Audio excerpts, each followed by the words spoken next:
1, 2, 3, 4, 5, 6, 7, 8, 9 na.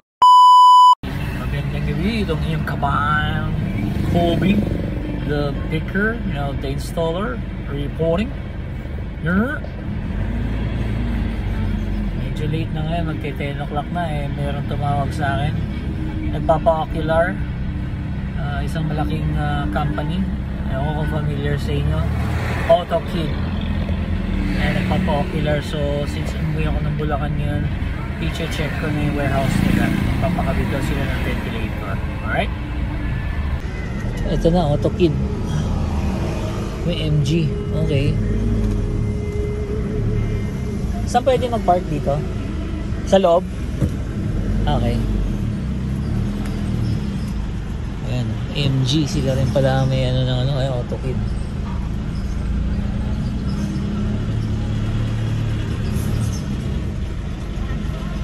Dito lang, okay na to? 1, 2, 3, 4, 5, 6, 7, 8, 9. Dito, hindi na kailangan. Dito kahit isa lang siguro.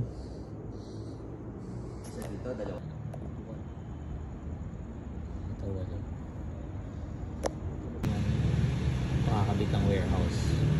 Alright? Okay, maganda yung naging resulta. Na-meet ko yung may-ari ng AutoKid. Alam ko kung siya talaga yung may-ari or bata pa. Ang laki ng warehouse. Tignan nyo. Ayan o. Itong AutoKid dati, to? Yung mga recon na truck, bumibili sila ng mga imported na mga truck sa Subic, nire-recondition nila at binibetal lang. Ngayon, puro brand new na ini-import nila ngayon. Ayan o. Tapos brand na nilang sarili, AutoKid. Mapakita ko sa inyo. Hindi na siya nagbabayan sila mga second hand. Ayan o. Puro AutoKid yung brand niyan. Dinadala nila. Okay, ngayon paalis na ako.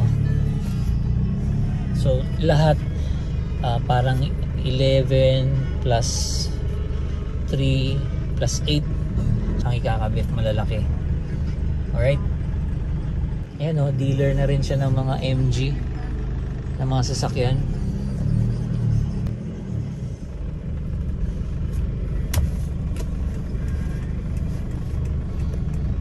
Alright. Ayan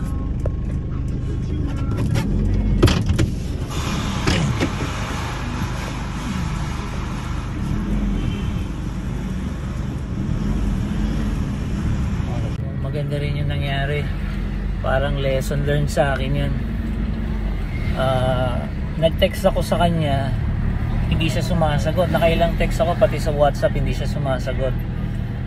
Since nandito na rin ako sa Malolos, nakita ko mga 10 minutes away na lang, nag-gamble na ako, tinawagan ko na siya, sabi ko puntahan na kita. Ayun, nag-pay off naman.